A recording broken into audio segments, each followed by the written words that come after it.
everyone, welcome back to my channel. I'm Sally and this is my channel Secret Life of a Seamstress, where I love to talk all about sewing and crafting and making a handmade wardrobe and all things like that. Thanks so much for joining me today and I hope you're all doing really well. So a very warm welcome to my first video of 2024. I hope you all had a really lovely Christmas break. Whether you celebrate or not, I hope you had a lovely Christmas period and happy new year. We had such a lovely Christmas break in the end. When the children broke up from school, we went straight to Germany and we had a couple of days there, which was really lovely. There's a theme park there called Phantasialand. We went to the sort of Cologne area of Germany, but yeah, there's this theme park there called Phantasialand that my children and we actually have wanted to go to for so long. It's a really well themed like theme park and it's really done nicely for Christmas time as well.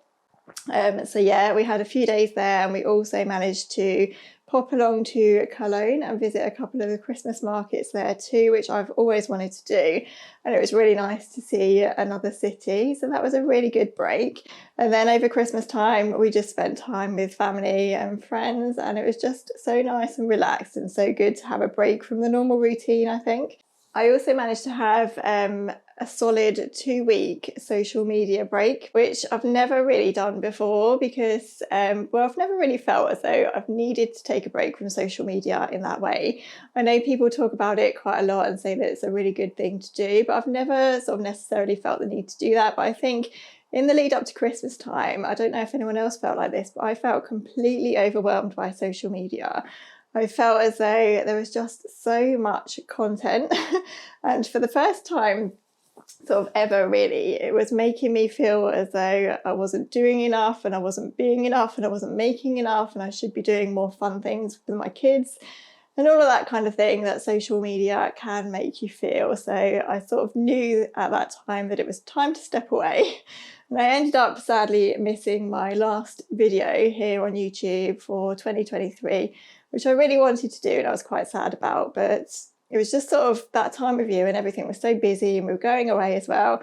And I just got completely overwhelmed really. And I just thought, you know, I can't do this. And I felt almost as though I would have been forcing my last video.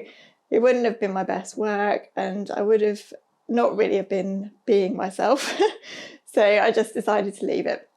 So I hope you didn't mind that, but I'm really glad that I had that break and I feel so refreshed now. I'm ready to come back and start filming again and making again and all of those things. So another thing I found actually about the social media break is I don't think I am a massive scroller. I certainly don't spend hours and hours on Instagram like I know some people say they end up doing. But I definitely have this thing where if I sit down on the sofa or if we're watching telly in the evening and if I'm not knitting or doing something else with my hands, I will always reach for my phone and I will just scroll aimlessly, and I hate doing that, but it's a definite habit and it's obviously something that I sort of do without even realising.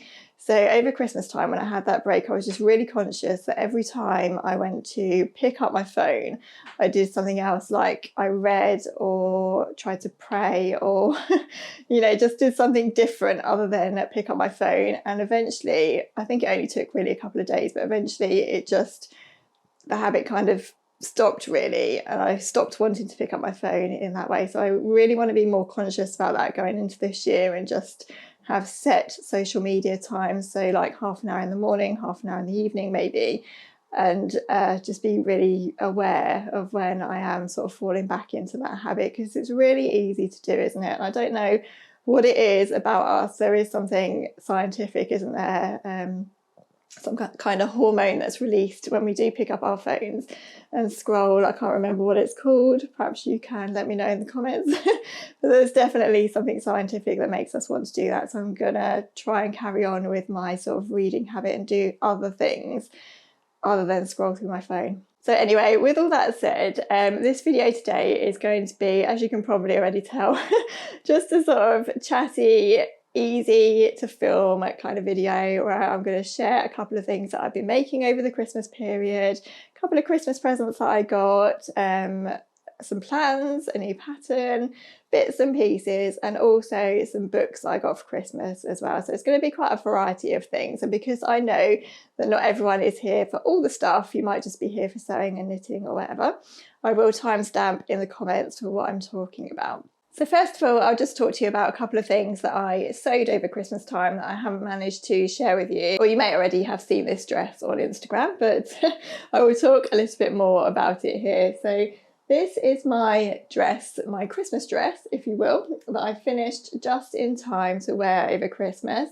So I think in the last video I filmed, I said that I was sort of debating about what to use this lovely fabric for that I picked up from Fabric Godmother at the Knitting and Stitching show. It was one of those fabrics that was so lovely that I just didn't know what to do with it.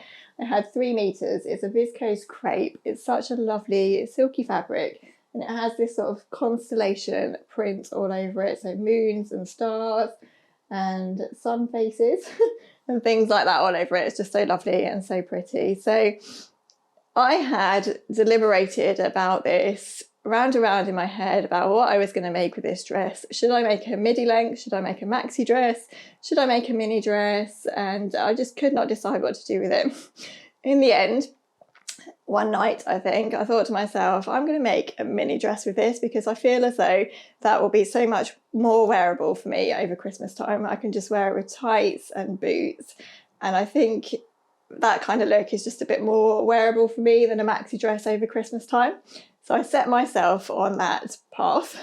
And I'll talk a bit more about the patterns that I've used to make this dress in a minute, but I just wanted to share that when I came to cut out this mini dress, it was quite funny because I had 3 meters, but there was absolutely no way I was going to get a midi or a maxi dress out of this. There was only just enough to get a mini dress out of it. So all of that deliberation, all of that thinking, all of that time spent deciding what I was going to make with this was just a waste of time, and I should have just measured properly what I could actually get out with the fabric, and then I would have known. But I think that was another sign to me that I needed to take a break because I think it was just, you know, when you sort of get over stimulated, I guess, and you're just thinking about things constantly and things are going around in your head and they're things that you don't even really need to be thinking about. That's the kind of state I was in just before Christmas. So that was another reason where I knew that I needed to take a break.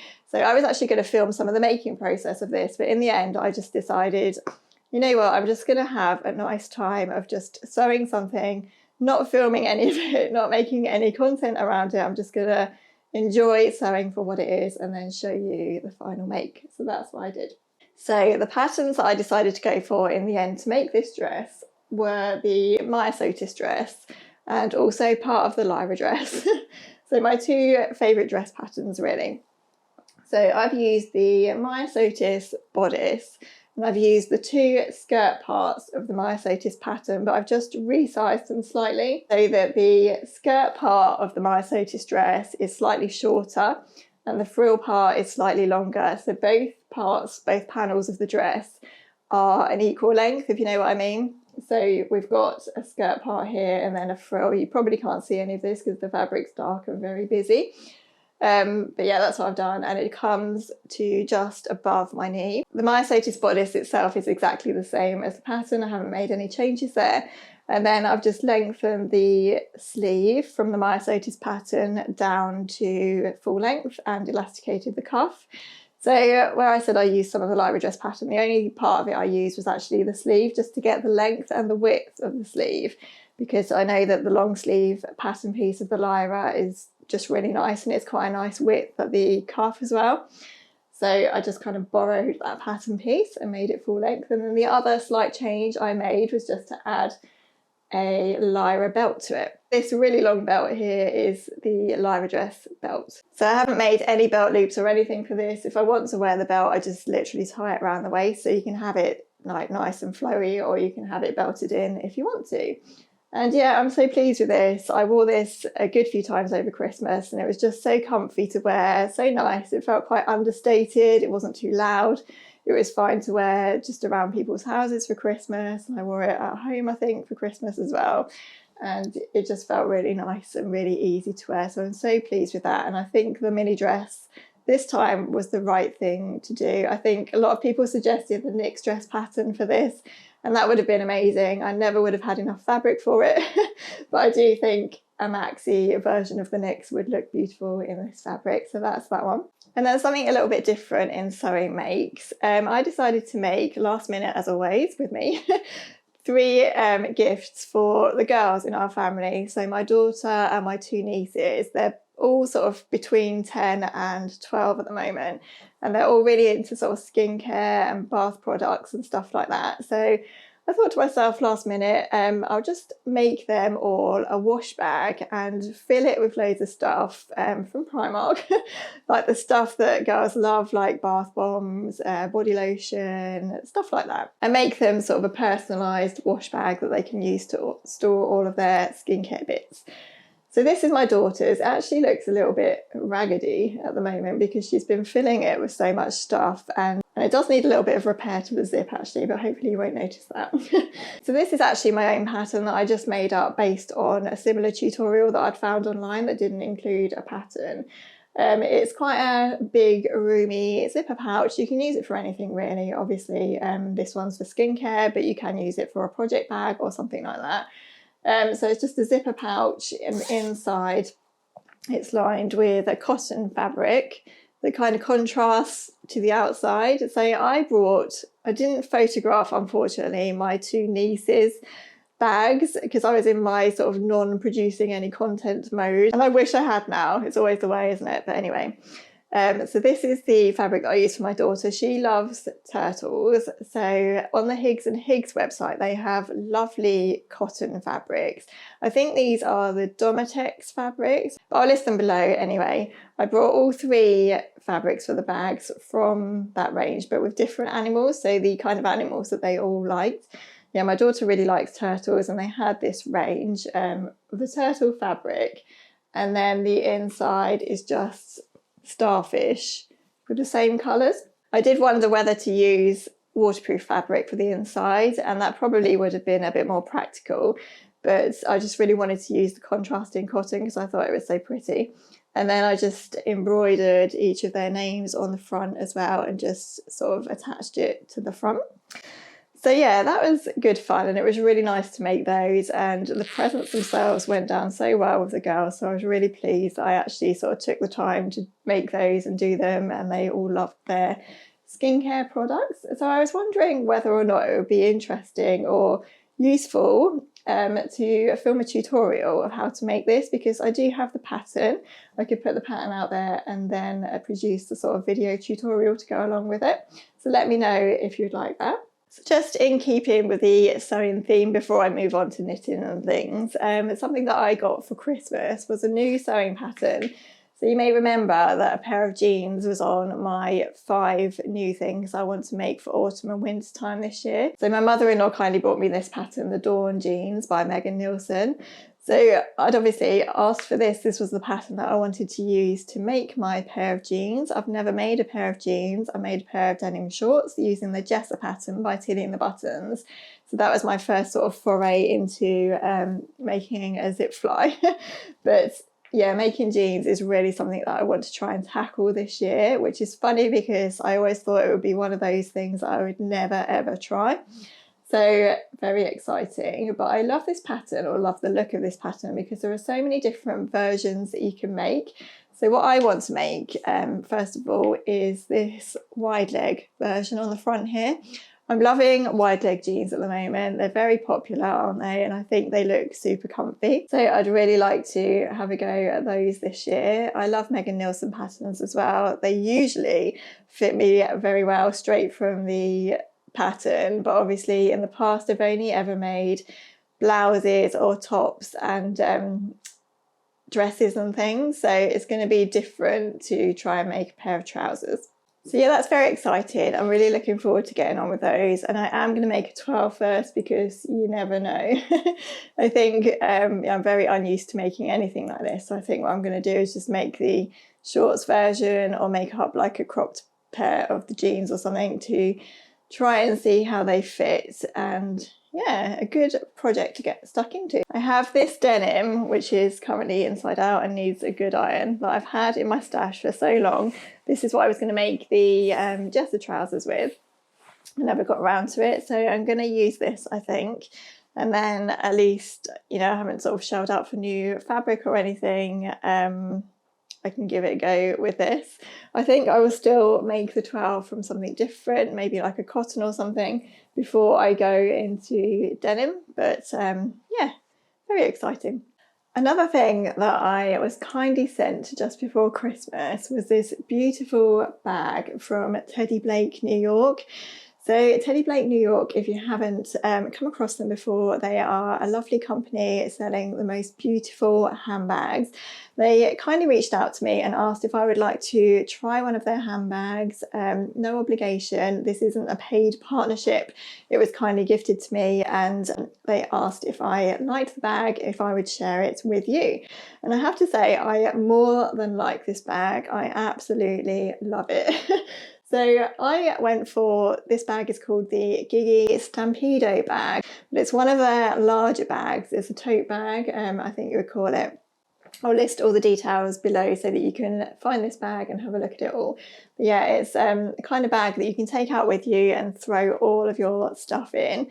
I went for a sort of classic style leather. You can get this also in like a croc leather as well, and in various different colours. I went for this lovely tan colour because I think it will go with everything. It's a really classic style and a classic colour, and I know that this will go with a lot in my wardrobe.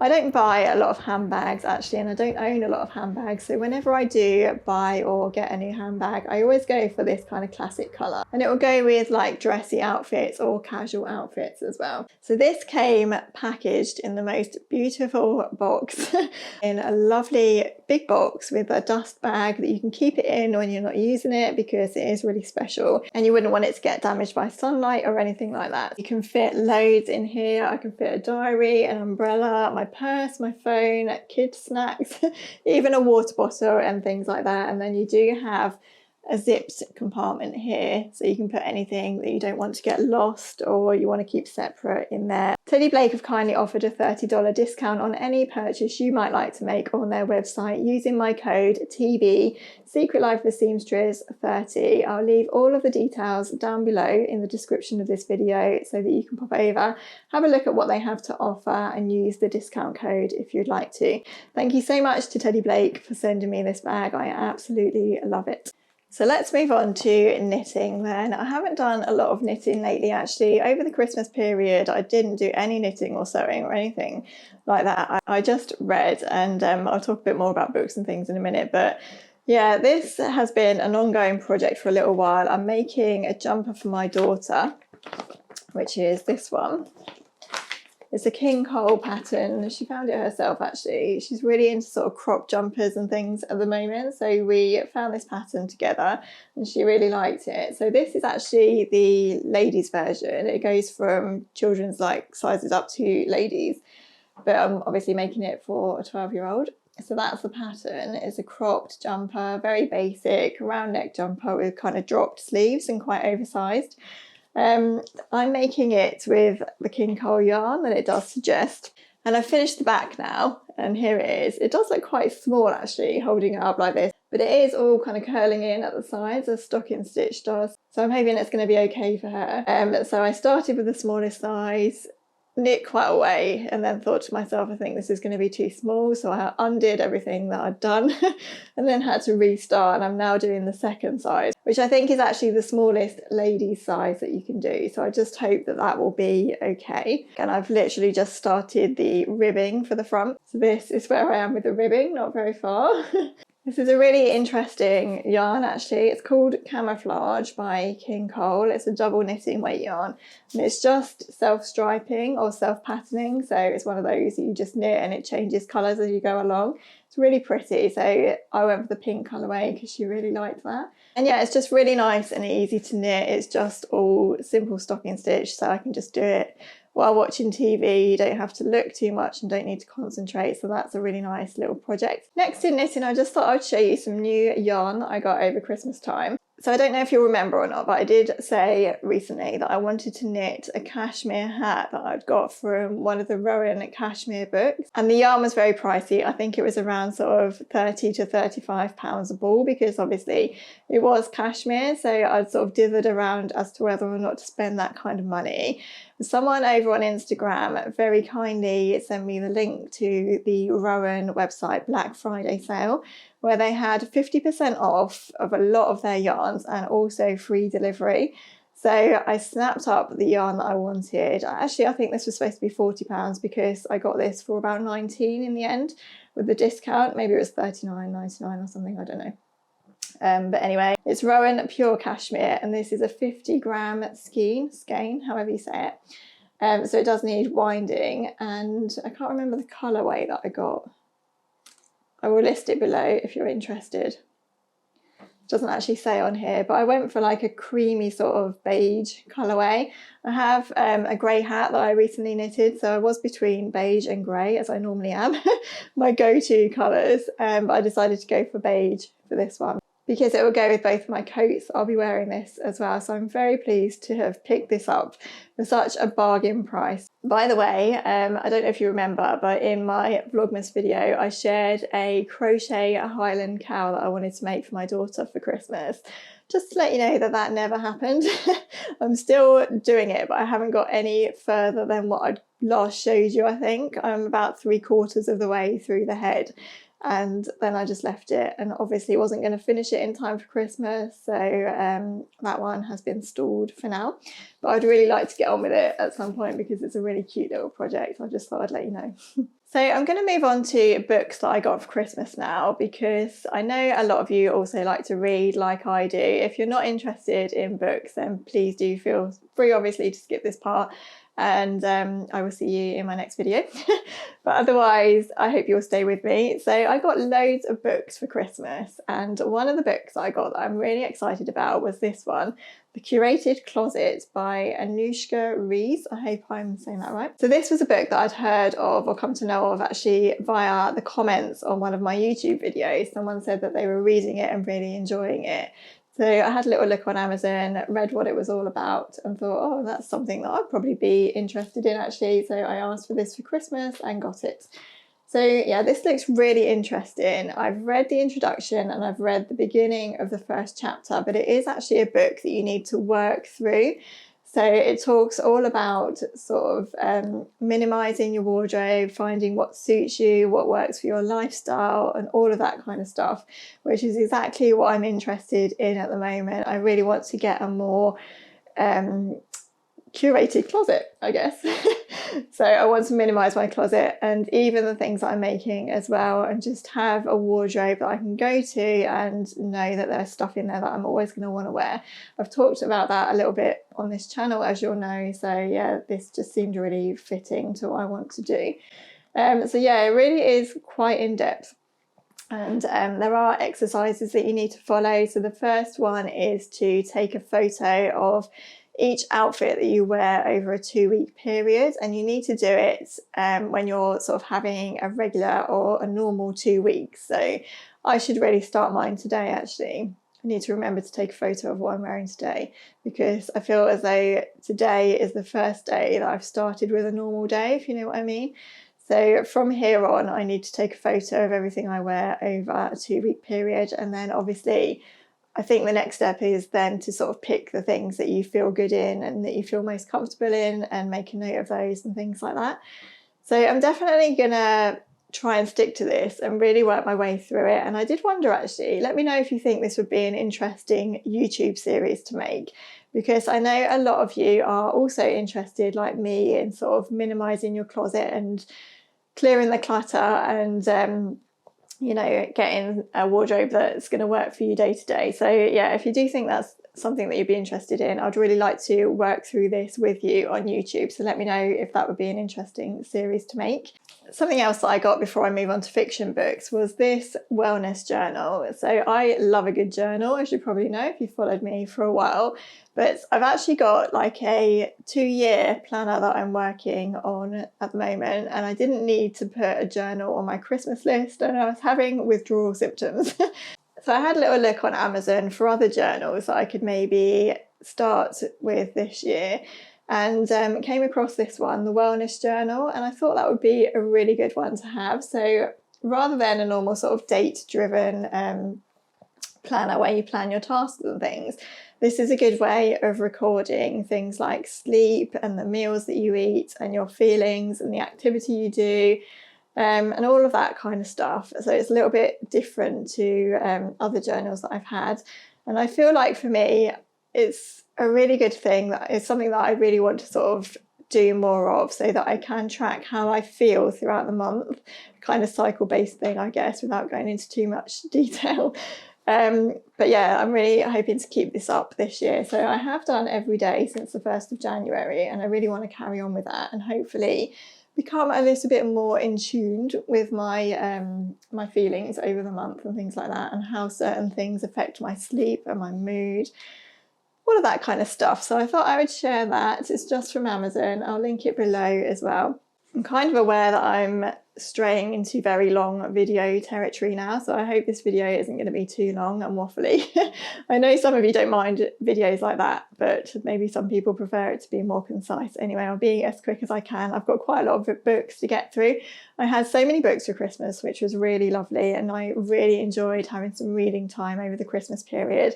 I always feel as though that's when I know I'm most relaxed. If I can just sit and read a book and not feel as though I always need to be doing, I feel as though that's when I'm most relaxed. That's why I generally tend to read on holidays and things like that. But I do struggle a bit at home because I always feel a bit guilty if I just sit down to read. And also I've got knitting and crochet, which are my other sort of sit down crafts. So reading sometimes does get a little bit neglected.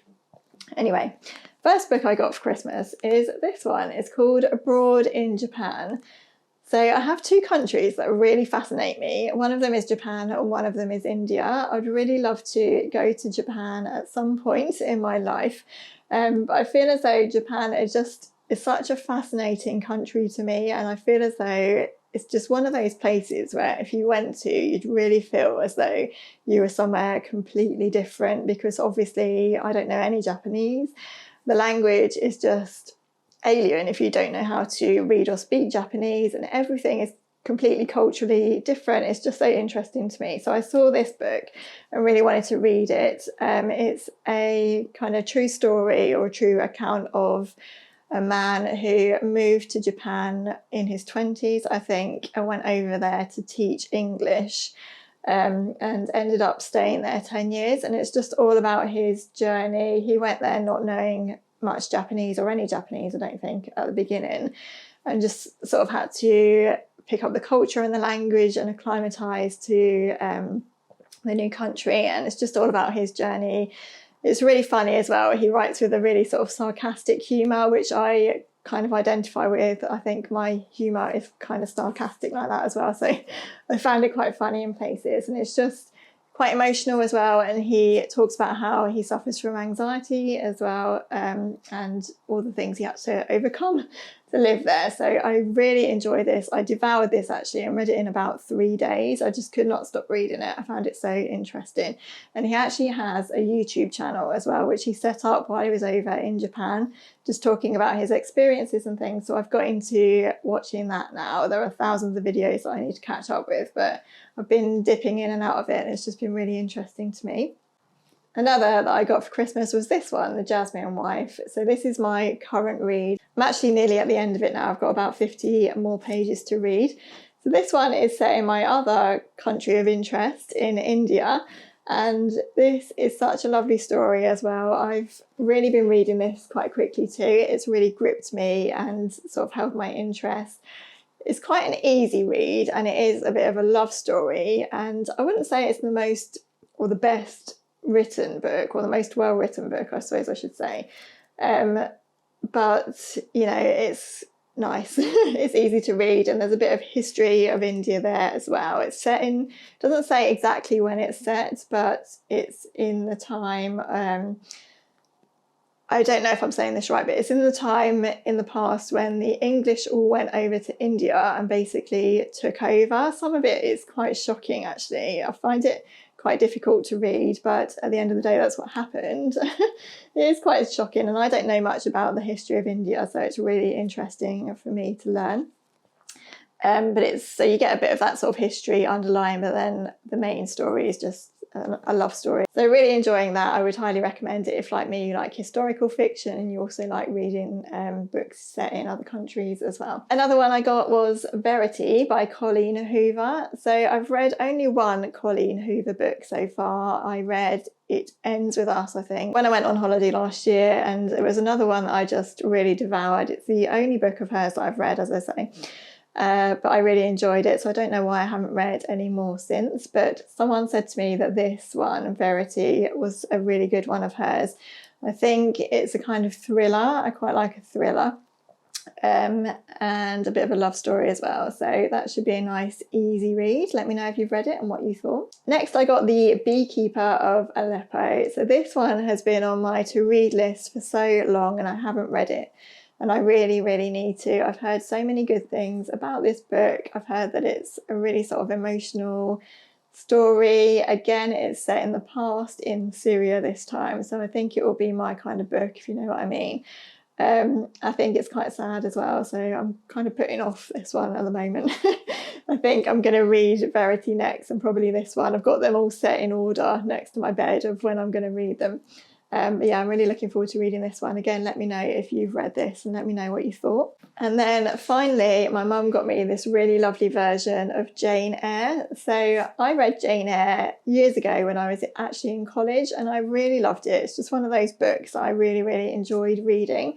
One of those classics, and I've always wanted to reread it. I don't own any copy of it. I think I must have got it from the library or the college library or something. So yeah, I really am pleased to have my own copy now, and it's just a lovely version, a hardback version with this nice sort of silver design on it, and then the pages are all pink, and then it's just, it feels really nice, you know, when you've got like an old feeling book even though it's new. So I'm really excited to reread that. This is actually last on my list because I have read it already. I want to read the other ones first. And then, yeah, hopefully get back into that one again. So lots of reading ahead for me, but I really want to read more this year. And I feel like I always start January saying that because I've always had Christmas where I do always read a lot over Christmas actually, because I feel quite relaxed and we're staying up later and getting up later and all that kind of stuff. But yeah, I really do want to read more this year, so we'll see how that goes. Okay, so I think that's it. That's everything I have to catch up with you today. I have got lots planned for January. My next couple of videos are going to be one looking back over last year, the things that I sewed and things like that, and how I felt about last year and my making. So that will be coming up, and then also one with sort of goals and plans for the new year, which I'm really excited about too. So if you haven't already subscribed to my channel, please do consider subscribing. And if you do watch regularly and you haven't yet subscribed, please can I urge you to do so, because it really does help me out here on the YouTube algorithm and all of that stuff. Please leave me a comment below as well and just let me know how your Christmas went. Let me know if you had any interesting Christmas presents or anything exciting. Let me know what your plans are for the new year. Thank you so much for watching, everyone. I hope the video hasn't been too waffly and long. Just easing myself back into making videos and that kind of stuff. So yeah, thanks for watching. Take care, and I'll look forward to seeing you next week. Bye.